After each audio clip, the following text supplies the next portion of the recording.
Amém. Bom dia a todos. Amém? Quantos aqui já estão sentindo a presença de Deus nesse lugar? Amém. Bom, recebi essa responsabilidade, essa missão, né? Confesso que nunca imaginei que um dia estaria aqui, mas Deus tem um propósito na nossa vida e se Ele nos deu algo, se Ele não tem um propósito na nossa vida, Ele quer cumprir. Amém? Bom, o tema da minha mensagem é o gênero de Deus. É algo que ultimamente tem repercutido muito na nossa sociedade, nas redes sociais, e é algo que tem causado a confusão em muitos adolescentes, muitos jovens, e eu estou aqui para esclarecer um pouco desse assunto para vocês. Amém? Bom, só que antes de falar sobre gênero e tudo mais, eu queria falar um pouco sobre influência, que eu creio que é algo que está diretamente ligado a esse tema. E basicamente o significado de influência é exercer uma ação psicológica sobre algo ou alguém. Ou então, é deixar subjugar-se por essa ação. É quando você exerce uma influência sobre algo ou quando você é influenciado. Bom, isso pode causar ou sofrer uma modificação física e intelectual. Então, a partir do momento que a influência é exercida sobre algo ou alguém, ela passa a modificar aquele corpo, certo? Bom, a palavra influência vem do termo influir, que é exercer influência, inspirar ou sugerir algo. Então, em outras palavras, de maneira mais prática, influência quer dizer retirar uma essência, uma ideia ou um pensamento ou uma opinião de dentro de mim e colocar em outro. Ou seja, eu vou passar essa essência para outra pessoa. Bom, constantemente estamos cercados de influências. Amém? Seja na nossa escola, seja no trabalho, seja na nossa casa, seja na rua. A influência é algo que está presente 24 horas do nosso dia. Seja quando a gente fala com o nosso colega, seja quando a gente fala com os nossos pais.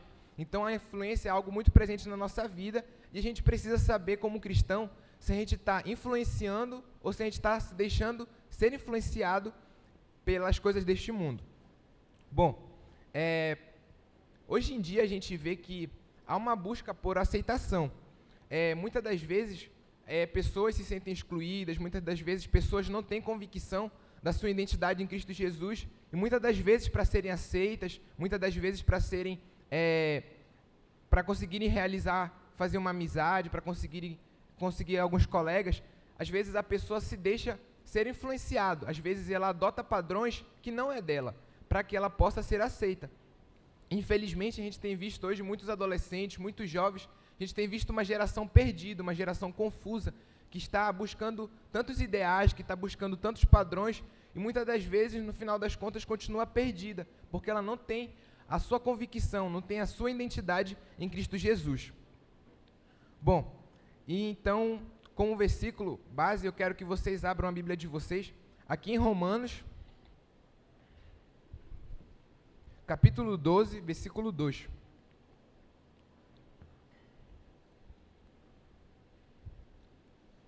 Amém? É um versículo muito conhecido por todos nós, já foi tema de alguns congressos passados, mas é algo que é muita verdade nos dias atuais. E diz assim, Romanos capítulo 12, versículo 2. Não se amoldem ao padrão deste mundo, mas transformem-se pela renovação da sua mente, para que sejam capazes de experimentar e comprovar a boa, agradável e perfeita vontade de Deus. Bom, esse é um versículo que nós, como cristãos, precisamos praticar todos os dias. O que ele fala aqui no começo? Não se amoldem aos padrões deste mundo, mas transformem-se pela renovação da sua mente. E você pode ver aqui que ele fala para a gente sermos pessoas diferentes deste mundo através da nossa mentalidade. Então, eu quero que você guarde isso no coração de vocês, a respeito da mente, que mais para frente eu vou explicar para vocês algo que é muito importante para nós como cristãos conseguirmos nos manter com o nosso caráter fixo em Deus, com o nosso caráter no centro da vontade de Deus. Bom, por que eu pedi para vocês guardarem essa parte a respeito da mente? Porque basicamente nós, seres humanos, somos compostos por corpo, alma e espírito. E a alma é onde a gente guarda as nossas emoções, os nossos sentimentos, a nossa razão, o nosso intelecto, as nossas ideias e as nossas memórias. O corpo é meio que a parte externa, a parte física que nós temos. E já o espírito está ligado à espiritualidade, à fé. Bom, então, nós somos uma alma que tem um corpo, e não um corpo que tem uma alma, pois o corpo é um instrumento, um meio, pelo qual a alma se manifesta, refletindo o estado da alma. Então, basicamente, o corpo, a nossa mente, é o que comanda a gente. Então, se a nossa alma, se a nossa mente, ela está entristecida, se ela está cabisbaixa, se ela está confusa, isso vai refletir no nosso corpo, vai refletir numa pessoa triste, numa pessoa depressiva, numa pessoa ansiosa. Então, é importante que vocês entendam que a nossa alma precisa estar fortalecida em Cristo Jesus para que a gente possa ter uma vida saudável, para que a gente possa ter um bem-estar físico e espiritual todos os dias. Amém? Bom, e como a gente pode alimentar a nossa alma e o nosso espírito, a nossa mente? Através do conhecimento, visto que é na alma onde está o nosso intelecto, a nossa razão, os sentimentos, as ideias, que são formados a partir do nosso conhecimento, a partir da nossa sabedoria. Vocês já ouviram aquela frase que mente vazia é a oficina do diabo? E isso é a pura verdade. Se uma pessoa ela está sem entendimento, se uma pessoa ela está sem conhecimento, se uma pessoa está fraca da palavra de Deus, ela vai ser uma pessoa vulnerável às artimanhas de Satanás nessa sociedade. Bom, então eu peço que vocês abram a Bíblia de vocês em Efésios, capítulo 6, versículo 10. Como eu falei para vocês, a gente precisa saber como estar preparado para lidar com as artimanhas de Satanás, como a gente alimentar a nossa alma, como a gente fortalecer o nosso espírito, para que a gente possa ser cristãos que não sejamos influenciados, mas que a gente possa influenciar nessa geração. E aqui em Efésios capítulo 6, ele ensina, tem um passo a passo de como a gente pode se comportar nos dias atuais. Vou começar a ler, versículo 10. No demais, irmãos meus, fortalecei-vos no Senhor e na força do seu poder, revesti-vos de toda a armadura de Deus, para que possais estar firmes contra as astutas ciladas do diabo. Porque não temos que lutar contra a carne e o sangue, mas sim contra os principados, contra as potestades, contra os príncipes das trevas deste século, contra as hostes espirituais da maldade, nos lugares celestiais. Portanto, tomai toda a armadura de Deus, para que possais resistir no dia mau, e havendo feito tudo isso, ficar firme. Estai, pois, firmes, tendo cingido os vossos lombos com a verdade, e vestida a couraça da justiça, e calçados os pés na preparação do evangelho, tomando sobretudo o escudo da fé, com a qual podereis apagar todos os dardos inflamados do maligno. Tomai também o capacete da salvação, e a espada do Espírito, que é a palavra de Deus, orando em todo o tempo, com oração e súplica no Espírito, e vigiando nisto com toda a perseverança e súplica por todos os santos. Bom, então basicamente aqui nesse trecho, Deus nos ensina como nós podemos nos fortalecer no Senhor e na força do seu poder, para que a gente possa conseguir resistir às artimanhas de Satanás. A gente sabe que hoje em dia ser cristão não é fácil, seja na faculdade, seja na escola, no meio dos nossos familiares. Muitas das vezes a gente é tido como pessoas caretas, como pessoas quadradas, pessoas chatas, e a gente sabe que é difícil. E muitas das vezes, se a gente não estiver preparado, se a gente não estiver fortalecido no Espírito Santo, a gente não vai conseguir resistir às dificuldades que a gente enfrenta todos os dias. Bom, então, nesse trecho a gente viu a guerra que a gente trava todos os dias. Como ele falou, a nossa luta não é contra a carne e o sangue, mas sim contra os principados e as potestades. Então a gente vê que a nossa guerra ela é espiritual. E se a gente não tiver espiritualmente forte, a gente não vai conseguir travar essa guerra todos os dias. Bom, muitas das vezes Satanás aparece de maneira disfarçada, através de ideias, através de pensamentos, através de influências ao nosso redor, que tentam nos parar e nos colocar no comodismo, na nossa zona de conforto, na estagnação intelectual e espiritual, nos deixando vulneráveis nessa batalha diária. Muitas das vezes a gente tem um dia atarefado, tem um dia corrido, e é isso que muitas das vezes Satanás tenta colocar no nosso coração. Não, tu não precisa orar, tu não precisa ler a Bíblia, tu está cansado, vai dormir, vai descansar. E é isso que muitas das vezes Satanás quer que a gente faça, Porque se a gente não ora, se a gente não medita, se a gente não procura conhecimento que vem de Deus, a gente vai estar vulnerável às artimanhas de Satanás. Ou seja, Satanás quer nos colocar na estagnação espiritual e intelectual, nos deixando vulneráveis, com a nossa mente vazia, com o nosso coração vazio, para que quando virem as propostas do mundo, para quando virem as influências, a gente seja influenciado por essas coisas. Bom, e aqui tem um estudo que eu quero trazer para vocês, que foi realizado, que constatou o seguinte fator. Estudo constata que período de faculdade faz com que 70% dos jovens cristãos abandonem a igreja. Bom, o que eu quero trazer com esse dado aqui para vocês?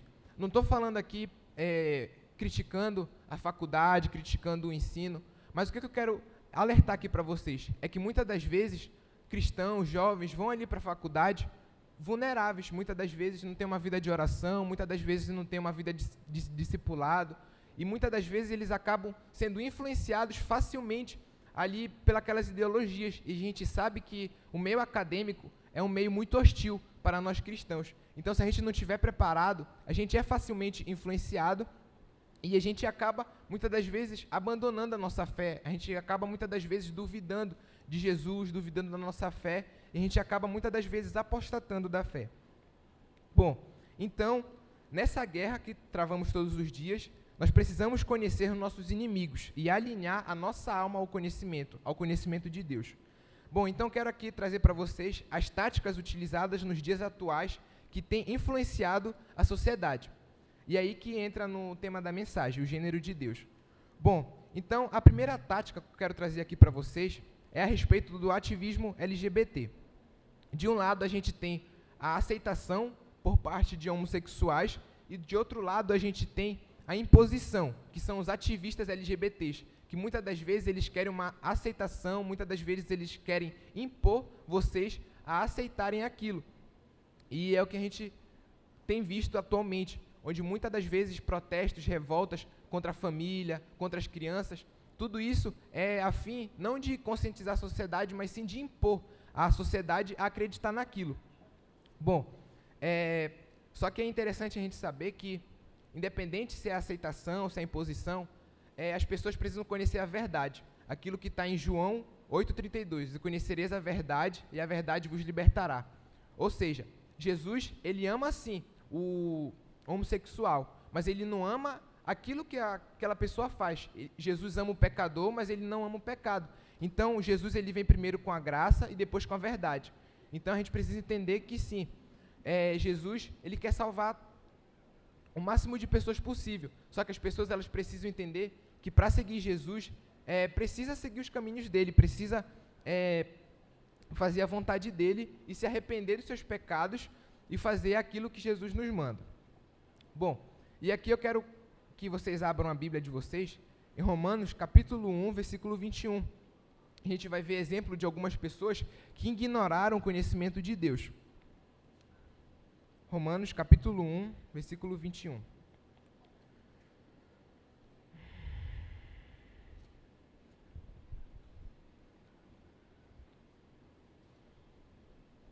Amém?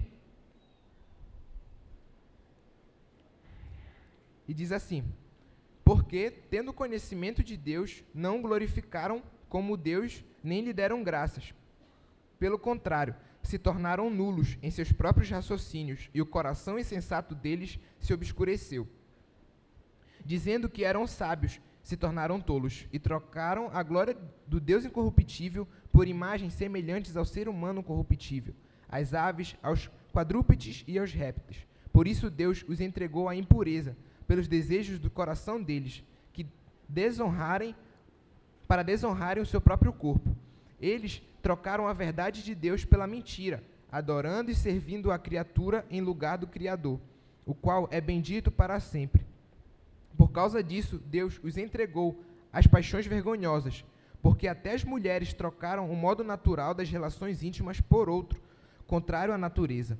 Da mesma forma também os homens, deixando o contato natural da mulher, se inflamaram mutuamente em sua sensualidade, cometendo indecência, homens com homens, e recebendo em si mesmos a merecida punição do seu erro. E por haverem desprezado o conhecimento de Deus, o próprio Deus os entregou a um modo de pensar reprovável, para praticarem coisas que não convêm. Então aqui, nesse trecho, a gente vê aqui na própria Bíblia, pessoas que trocaram ali a maneira que Deus os criou e começaram a se relacionar de maneira totalmente contrária. Como fala aqui no começo, eles ignoraram o conhecimento e não glorificaram a Deus. Pelo contrário, se tornaram nulos em seus próprios raciocínios e o coração insensato deles se obscureceu. Então eles abandonaram a verdade de Deus e a partir do momento que eles abandonaram a verdade de Deus, eles se tornaram pessoas insensatas e se entregaram às paixões do mundo e, no final, com certeza, colheram só desgraça, infelizmente.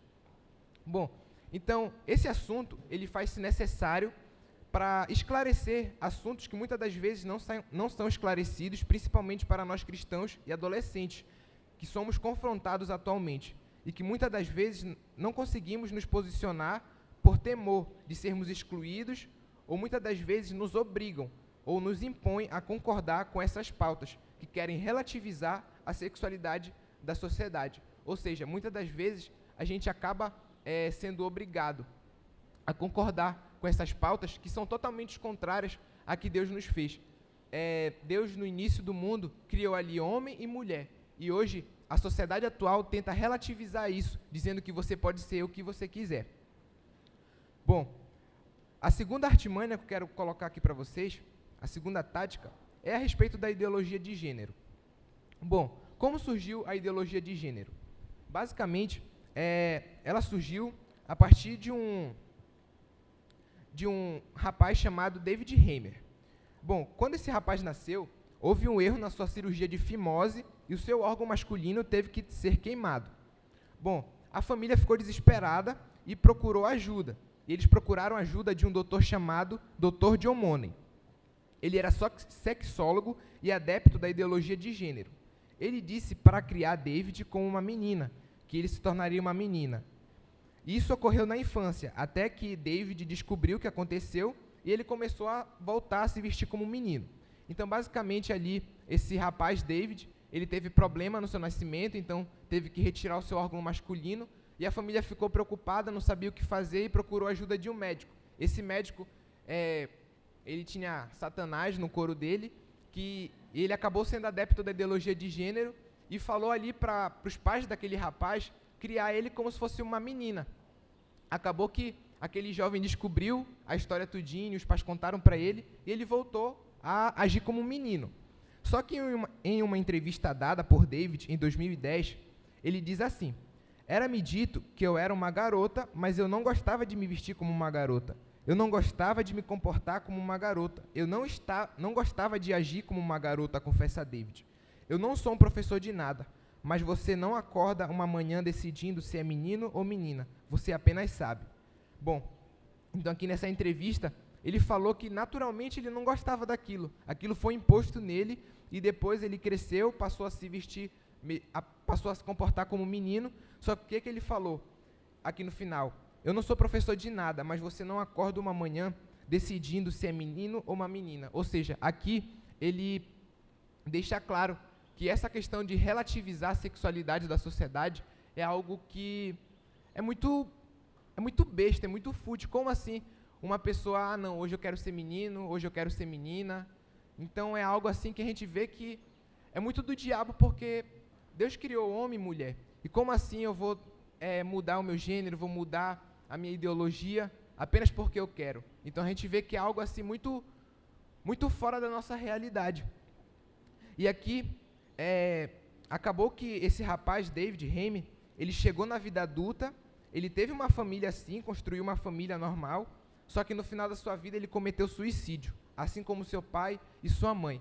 Ou seja, a gente viu aqui que esse jovem, ele foi imposto aquilo para ele. Só que o que aconteceu? Ele se sentiu infeliz, se sentiu vazio e no final da sua vida, triste, ingrato, infeliz com aquilo que aconteceu, ele cometeu suicídio, assim como seu pai e a sua mãe. Bom, é porque não tem um slide por conta da claridade e tudo, mas não sei se vocês já viram, mas teve um caso no mundo de um rapaz, de um senhor de 56 anos de idade, que, do nada, decidiu virar uma menina de 6 anos de idade. E ali, a matéria diz: agora vivendo como uma menina de 6 anos de idade, o host disse que se sente totalmente confortável com a sua família adotiva. Quer ver? Eu vou abrir aqui a matéria para ler para vocês aqui, ó. Homem transgênero abandona a família. Se eu não me engano, ele tinha 3 filhas e uma esposa. Ele abandona a família para começar uma nova vida como criança de 6 anos de idade. E ali ele fala numa entrevista: nos divertimos muito, nós colorimos e fazemos coisas de criança. Então a gente vê a que ponto o mundo tem chegado, a ponto de um senhor velho de 56 anos decidir virar uma garota. Como assim, né? É algo assim muito fora da realidade, que a gente se pergunta, será que existe mesmo? E infelizmente existe. E a pergunta é que fica, qual é a pessoa mais louca, né? Se é o senhor lá que quis virar criança de 6 anos de idade, ou se é a família que adotou aquele indivíduo, né? Porque, a ponto do cara chegar e de se divertir com a família dele, colorir, fazer coisas de criança, é muito falta de Deus, né? Bom, e eu deixo aqui uma pergunta para vocês. Qual é o real perigo da ideologia de gênero? Bom, de maneira resumida, a gente tem uma resposta muito simples. É que a ideologia de gênero, ela está aí para destruir a identidade das pessoas. Por isso que eu fiz questão de falar um pouco de influências no começo, porque a gente precisa saber a nossa identidade em Cristo Jesus. E hoje a ideologia de gênero está aí para destruir a identidade das pessoas. Já pensou uma pessoa acordar, não, hoje eu quero virar um violão, não, hoje eu quero virar, sei lá, uma mesa. E infelizmente isso acontece. Há alguns meses atrás, em um país lá da Europa, meio que se reuniu um grupo de pessoas e eles foram ali para a frente de um edifício público e ali todos se diziam ser cachorros. E ali eles, na posição de cachorros, né, começaram a ruivar como se fossem cachorros mesmo. E esse que é o real perigo, que muitas das vezes eles nos obrigam a acreditar naquilo. Como o ser humano vai virar um cachorro. E é isso que eles tentam fazer, destruir a identidade das pessoas. E aqui tem uma frase muito interessante que diz assim: quando se pode ser tudo, na verdade você não é nada. Quando alguém se sente algo, mas não possui os atributos para ser aquilo, isso não passa de uma mera fantasia. Então, quando uma pessoa de 56 anos se diz ser uma criança de 6 anos, será que ela tem os atributos necessários para ser realmente uma criança de 6 anos? E detalhe, uma criança, na verdade, uma menina de 6 anos de idade. Será que um homem que tem ali todas as características de um homem de 56 anos de idade, velho, com cabelo branco, será que ele tem o tamanho, será que ele tem o sexo feminino, será que ele tem a mentalidade de uma criança? Obviamente não. Então isso não passa de uma mera fantasia, ou seja, uma fantasia no mundo daquela pessoa. E isso acaba sendo uma atividade para negar a realidade. E se somos capazes de negar uma realidade muito palpável, se eu estou vendo que aquele rapaz não é uma criança de 6 anos, e eu estou negando aquilo, dizendo que ele é uma criança, o que mais eu não posso negar? Né? Então isso acaba sendo uma atividade para a gente negar o natural, negar aquilo que Deus criou. Bom, então dessa forma nós podemos concluir que isso não passa de uma distorção da realidade. Bom, mas como cristãos, qual a nossa ideologia? Ela está aqui em Gênesis capítulo 1, versículo 27. Qual a ideologia de nós como cristãos?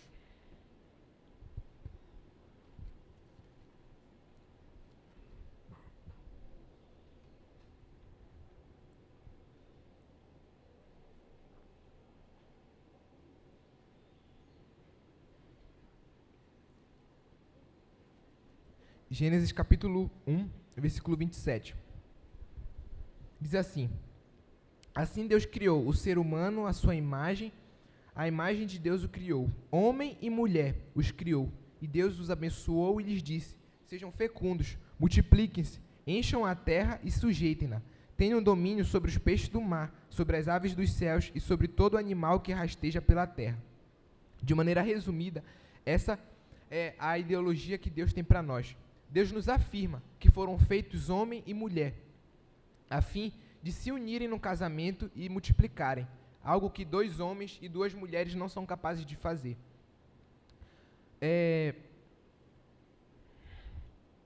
Bom, a outra tática do maligno que tem tentado influenciar a nossa sociedade é por meio da cultura.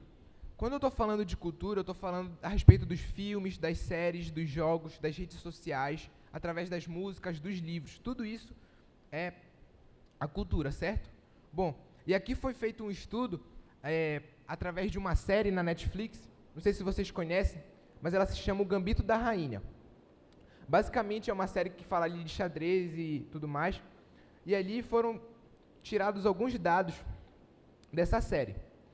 Bom, em 23 de outubro, a série foi estreada, e a procura por tabuleiro de xadrez aumentou 250% no eBay, que é um e-commerce. Bom, o livro que inspira a série virou best-seller 37 anos depois do lançamento, ou seja, o livro que inspirou a série até então não era conhecido, mas depois que a série foi lançada, ele virou best-seller 37 anos depois do lançamento. Bom, mais de 62 milhões de lares em todo o mundo assistiram à série, ou seja, 62 milhões de lares, não são pessoas, são 62 milhões de lares, sendo que cada lar tem no mínimo 1 ou 2 pessoas. A busca no Google por como jogar xadrez atingiu o pico da década, e o número de jogadores no site chess.com aumentou 500%. Bom, então a gente vê como uma simples série pode influenciar as pessoas. E é interessante a gente entender que se eles conseguem fazer isso com uma série que fala de xadrez, o que eles não podem fazer com outras pautas, né? A gente tem visto aí muitas séries que hoje em dia, aos poucos, têm influenciado essa geração com essas pautas de ideologia de gênero, com essas pautas de homossexualismo e tudo mais. Então a gente tem visto que aos poucos Satanás ele tem penetrado na nossa sociedade por coisas sutis que muitas das vezes a gente nem percebe e quando vê já está sendo adepto daquelas ideias. Bom, outro estudo constatou que jogos de celular e computador que instigam o vício podem ter efeito similar ao uso de drogas ou alcoolismo no cérebro infantil, revelou uma série de estudos realizados pela Universidade Estadual da Califórnia, nos Estados Unidos.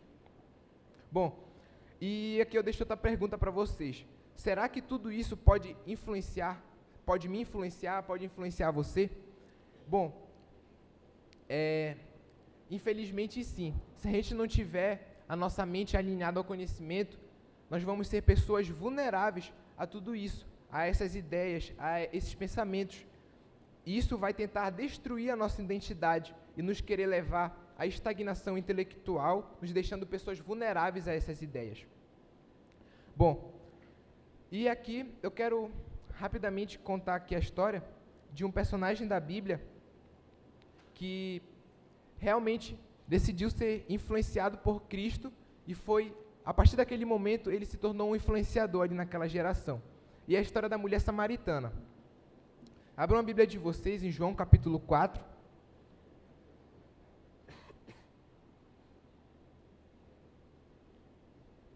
A gente vai ler um pouquinho aqui da história da mulher samaritana.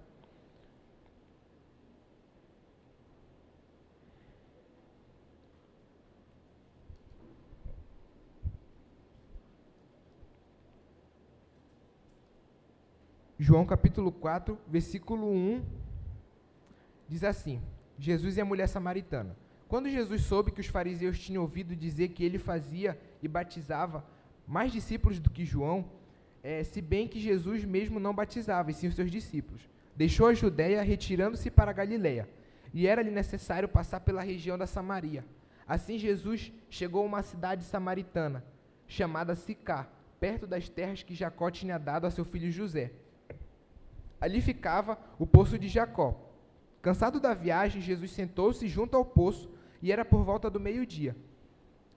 Nisso veio uma mulher samaritana tirar água. Jesus lhe disse: dê-me um pouco dessa água, pois os seus discípulos tinham ido à cidade comprar alimentos. Então a mulher samaritana perguntou a Jesus: como, sendo o Senhor um judeu, pede água a mim, que sou uma mulher samaritana? Porque eles tinham rixa, os judeus tinham rixa com os samaritanos. Bom, e ela disse isso porque os judeus não se davam bem com os samaritanos. Jesus respondeu: se você conhecesse o dom de Deus e quem é que está lhe pedindo água para beber? Você pediria e ele lhe daria a água da vida. Ao que a mulher respondeu: o Senhor não tem balde e o poço é fundo. De onde vai conseguir essa água viva? Por acaso o Senhor é maior do que Jacó, o nosso pai, que nos deu o poço do qual ele mesmo bebeu, assim como os seus filhos e o seu gado? Jesus respondeu: quem beber desta água voltará a ter sede, mas aquele que beber da água que eu lhe der nunca mais terá sede. Pelo contrário, a água que eu lhe der será nele uma fonte a jorrar para a vida eterna. A mulher lhe disse: Senhor, quero que me dê dessa água, para que eu não mais tenha sede, nem precise vir aqui buscá-la. Jesus disse: vá, chame o seu marido e volte aqui. Ao que a mulher respondeu: não tenho marido. Então Jesus disse: você tem razão ao dizer que não tem marido, porque já teve 5, e esse agora não é o seu marido. O que você disse é verdade. A mulher lhe disse: agora eu sei que o Senhor é um profeta. Nossos pais adoravam neste monte, mas vocês dizem que em Jerusalém é o lugar onde se deve adorar. Jesus respondeu: mulher, acredite no que eu digo. Vem a hora em que nem neste monte, nem em Jerusalém vocês adorarão ao Pai. Vocês adoram o que não conhecem. Nós adoramos o que conhecemos, porque a salvação vem dos judeus. Mas vem a hora, e já chegou, em que os verdadeiros adoradores adorarão o Pai em espírito e em verdade. Pule aqui para o versículo 25. A mulher respondeu: eu sei que virá o Messias, chamado Cristo. Quando ele vier, nos anunciará todas as coisas. Então Jesus disse: eu sou o Messias, eu que estou falando com você. Naquele momento chegaram os discípulos e Jesus se admirava de Jesus e se admiraram ao vê-lo falando com uma mulher. Mas nenhum deles perguntou: o que você está querendo? Ou por que o Senhor está falando com ela? Quanto à mulher, deixou seu cântaro e foi à cidade e disse ao povo: venham comigo e vejam um homem que me disse tudo o que eu já fiz. Não seria ele por acaso o Cristo? Então saíram da cidade e foram até onde Jesus estava. Enquanto isso, os discípulos pediam a Jesus, dizendo: mestre, coma. Mas ele disse: tenho para comer uma comida que vocês não conhecem. Então os discípulos começaram a dizer entre si: será que alguém lhe trouxe algo para comer? Jesus lhes declarou: a comida consiste em fazer a vontade daquele que me enviou e realizar a sua obra. Aí você pula agora para o versículo 39. E diz assim: muitos samaritanos daquela cidade creram em Jesus por causa do testemunho da mulher que tinha dito: ele me disse tudo o que eu já fiz. Quando, pois, os samaritanos foram até Jesus, pediram que ele permanecesse com eles, e Jesus ficou ali 2 dias. Muitos outros creram nele por causa da palavra de Jesus, e diziam à mulher: agora não é mais por causa do que você falou que nós cremos, mas porque nós mesmos ouvimos e sabemos que este é verdadeiramente o Salvador do mundo. Então a gente vê aqui a história de uma personagem da Bíblia que ali tinha os seus erros, tinha suas falhas, como Jesus falou. Ela já tinha 5 maridos e aquele marido que ela estava não era dela.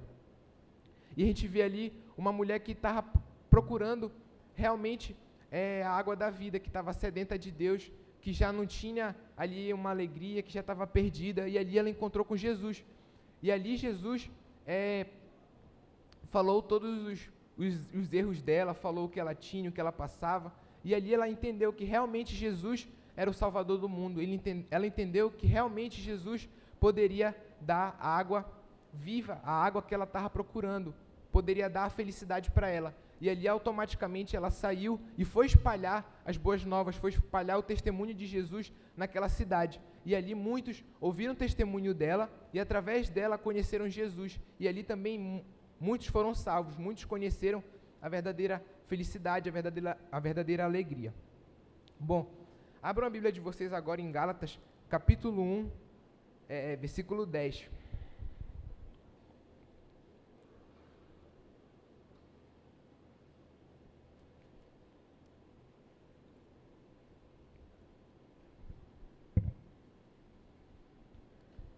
Gálatas capítulo 1, versículo 10. E diz assim: por acaso eu procuro agora o favor das pessoas ou o favor de Deus? Ou procuro agradar pessoas? Se ainda estivesse procurando agradar pessoas, eu não seria servo de Cristo. Mas informo a vocês, irmãos, que o evangelho por mim anunciado não é mensagem humana, porque eu não recebi de ser humano algum, nem foi me ensinado, mas eu recebi mediante a revelação de Jesus Cristo. Bom, aqui apóstolo Paulo, ele fala, aqui no versículo 10, que ele não estava procurando agradar homens, mas sim agradar o coração de Deus. E quantas das vezes muitas das vezes, deixamos de fazer algo para Deus, muitas das vezes com medo do que as pessoas vão falar, muitas das vezes com medo do que os nossos colegas, do que os nossos familiares, do que as pessoas ao nosso redor vão dizer, se vão nos julgar, será que a gente vai fazer certo? Muitas das vezes a gente duvida do nosso potencial, e ali o apóstolo Paulo fala: se ainda estivesse procurando agradar pessoas, eu não seria servo de Cristo. Mas informo a vocês, irmãos, que o evangelho por mim anunciado não é mensagem humana, porque eu não recebi de ser humano algum, nem me foi ensinado, mas eu recebi mediante a revelação de Jesus Cristo. Então ali ele não estava ligando para o que iriam falar, do que iam pensar dele, mas ele só queria agradar o coração de Deus. Abram a Bíblia de vocês também agora em 2 Coríntios, capítulo 4.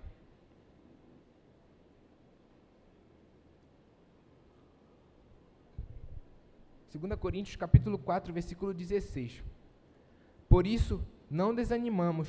Pelo contrário, mesmo que o nosso ser exterior se desgaste, o nosso ser interior se renova dia a dia. Porque a nossa leve e momentânea tribulação produz para nós um eterno peso de glória acima de toda comparação, na medida em que não olhamos para as coisas que se veem, mas para as coisas que não se veem, porque as coisas que se veem são temporais, mas as que não se veem são eternas. Então,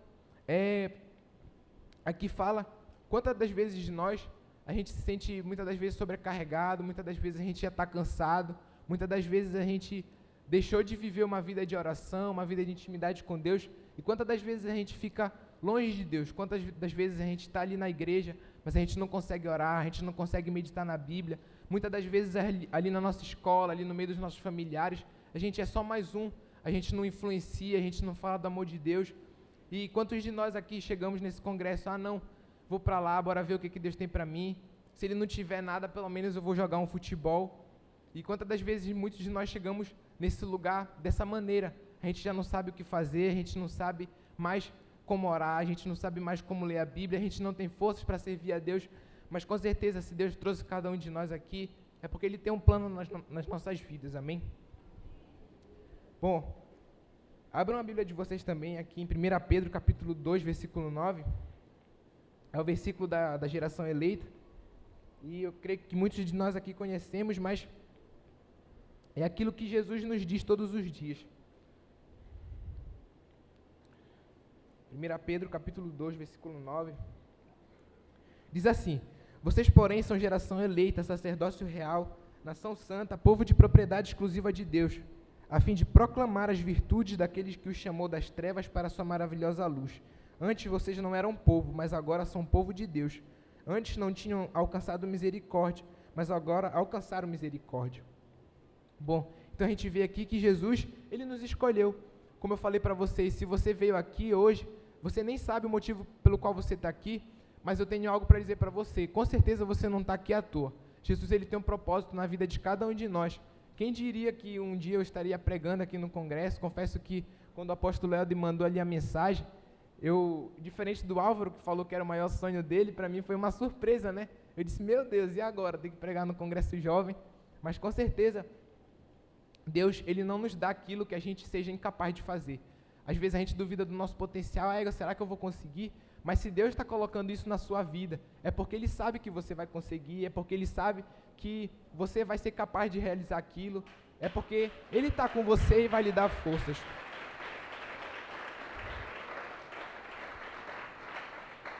Amém? E eu sou testemunha viva disso. Desde pequeno, Satanás, ele sempre tentou me paralisar, com a timidez, com a vergonha, com o medo. E Jesus, Ele tem tratado isso todos os dias no meu coração, e confesso que é muito difícil sim, mas Jesus, Ele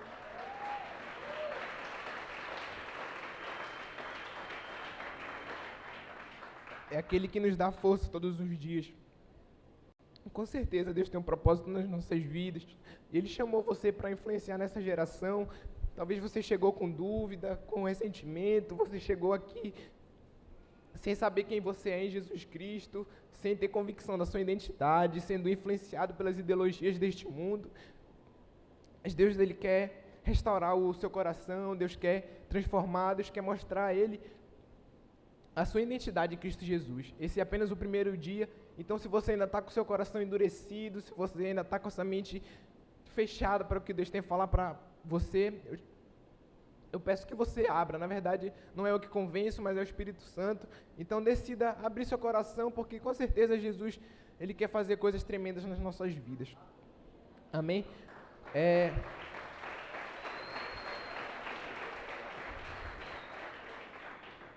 Um versículo que me marcou muito foi ontem o que o apóstolo Helder falou, que está aqui em Atos capítulo 3.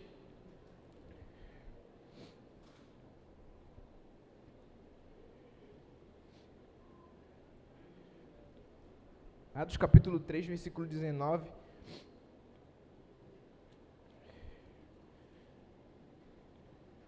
E 20. Diz assim: portanto, arrependam-se e se convertam, para que sejam cancelados os seus pecados, a fim de que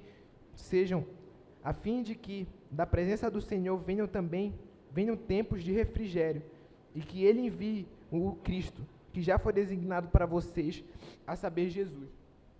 Talvez você tenha chegado aqui cheio de pecados, cheio de rancor, cheio de mágoas. Talvez alguém falou para você que você não ia conseguir, que você era um fracassado. Mas Jesus, Ele não está procurando pessoas perfeitas, não está procurando pessoas santas, mas muito pelo contrário, Ele quer nos usar e nos santificar dia após dia. Às vezes a gente acha, não, quando eu estiver preparado eu vou fazer tal coisa, quando eu estiver fazendo tal coisa para Jesus eu vou lá e faço, mas na verdade Deus, Ele quer nos transformar dia após dia. Na verdade, é tudo um processo que Deus quer fazer nos nossos corações. Então, é isso que eu tenho para deixar para vocês. Se Deus colocou algo no coração de vocês e hoje você tem guardado esse talento, se você tem enterrado esse talento, que Deus possa reavivar isso no coração de vocês e vocês possam entender que, de fato, não há nada melhor do que servir a Jesus Cristo. Sabe, eu estudo no IFPA e confesso para vocês que é uma luta todos os dias. Até o meu 9º ano, eu estudava num colégio pequeno, no Colégio Evangélico Chamar, muitos conhecem aqui, e confesso para vocês que era muito fácil servir a Deus ali dentro daquele lugar, né? Poucos alunos, poucos amigos, o colégio era cristão, então os professores sempre cobravam muito a respeito disso. E ali, depois que eu entrei no IFPA, eu vi o quanto é uma luta diária todos os dias, né? São tantas propostas, são tantas influências que estão ali ao nosso redor, e a gente vê o quanto essa geração está perdida, o quanto essa geração está procurando uma felicidade, está procurando algo para preencher o coração, e muitas das vezes tenta de várias formas mesmo, e acaba que não encontra. E com certeza, se você está ali na sua escola, se você está ali no meio dos seus familiares que não conhecem a Jesus, é porque Deus tem um propósito na sua vida, e através de vocês, Ele quer fazer a diferença ali naquele lugar. Amém? Então, convido vocês a ficarem de pé.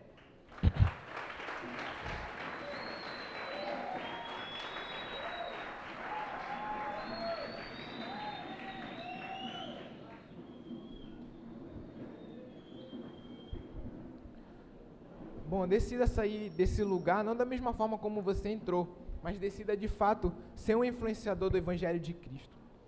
Jesus, Ele tem um chamado para as nossas vidas, e enquanto a gente guardar isso dentro de nós, enquanto a gente tentar enterrar esse talento, nada vai fluir na nossa vida. Com certeza não há nada melhor do que servir a Deus. Quando eu vi o Álvaro ali subindo com a célula dele, eu disse, caraca, quase que seca aqui o auditório, a maioria era tudo discípulo dele. Aí eu disse, com certeza é isso que Deus tem para cada um de nós. E é tão bom, sabe, às vezes a gente procura a felicidade nas coisas deste mundo, e às vezes a gente se esquece que a verdadeira felicidade está em Jesus. Quantas das vezes a gente deposita a nossa confiança no ser humano, numa pessoa, que muitas das vezes nos frustra, que muitas das vezes falha com a gente gente se esquece que Jesus está ali todo momento, de braços abertos, para de fato nos ajudar, para nos fortalecer, para nos dar forças, para nos ajudar a vencer as dificuldades todos os dias. Então, eu peço que você feche os seus olhos e coloque na presença de Deus todas as suas dificuldades, todos os seus problemas, tudo que você tem enfrentado, tudo que você tem passado, as suas lutas diárias. Sabe, Jesus, Ele quer fazer maravilha nas nossas vidas. Jesus, eu te peço nesse momento, vem nesse lugar, enche os nossos corações, tira tudo aquilo que nos tira da tua presença, do centro da tua vontade, nos traz de volta ao primeiro amor, que possamos sair daqui transformados, decididos, Jesus, a te servir, a sermos pessoas apaixonadas por ti, pessoas intensas na tua obra. O Senhor tem o melhor para as nossas vidas, a tua vontade é boa, perfeita e agradável, e com certeza o Senhor só quer que a gente se entregue na tua presença, o Senhor só quer que a gente se lance nos teus braços, deposite no Senhor os nossos medos, os nossos problemas, os nossos anseios, porque o Senhor é poderoso sim para restaurar. Senhor, eu te peço, enche os nossos corações com amor pelas almas, com amor pelas vidas, que possamos de fato te amar todos os dias. Jesus nos usa. Sei que muitas das vezes vem o medo, vem a timidez, vem a vergonha de falar do teu amor, de influenciarmos ali nos meios onde estamos, mas que a partir de hoje o Senhor possa despertar esse desejo no nosso coração de não sermos cristãos disfarçados, cristãos ali calados, mas que possamos sim nos levantar com ousadia, com poder, com toda a coragem que vem do Senhor para falar do teu amor, para pregar o teu evangelho. Eis-nos aqui, nos ajuda, Senhor, todos os dias termos uma vida no centro da tua vontade, te buscando, orando, para que possamos sim estarmos na tua presença, fortalecidos, cheios da tua unção, cheios do teu Espírito. É isso que eu te peço nessa manhã. Jesus, abre o nosso coração, abre a nossa mente. Jesus, talvez quantos aqui chegaram aqui, Senhor, com pensamentos negativos, com pensamentos pessimistas, pensando em desistir, pensando em sair do centro da tua vontade. Muitos daqui nem sabem por que estão aqui, mas é porque o Senhor tem um propósito para fazer nos nossos corações, nas nossas vidas. Então, Jesus, eu te peço, enche esse lugar com a tua presença, com a tua unção, que a nossa mente possa estar aberta, Jesus, para receber a tua palavra. Meu Deus, e que quando sairmos daqui, possamos, Jesus, praticar tudo aquilo que aprendemos, porque com certeza o Senhor tem o melhor para cada um de nós. É isso que eu te peço. Nos perdoa por todas as vezes que negligenciamos o teu chamado, por todas as vezes que enterramos, meu Deus, o talento que o Senhor confiou nas nossas mãos. Te pedimos perdão, Jesus, por todas as vezes que nos calamos, que deixamos o medo, a ansiedade, a timidez tomar conta de nós. Te pedimos perdão, Jesus, mas nos ajuda de fato a sermos verdadeiros influenciadores do teu evangelho. Quantas pessoas precisam de Jesus e que possamos ser essas pessoas que vão levar a tua palavra, que vão, Jesus, pregar o evangelho, que vão levar a verdadeira felicidade, que vão levar essa verdadeira alegria. É isso que eu te peço nessa manhã, em nome de Jesus, amém e amém.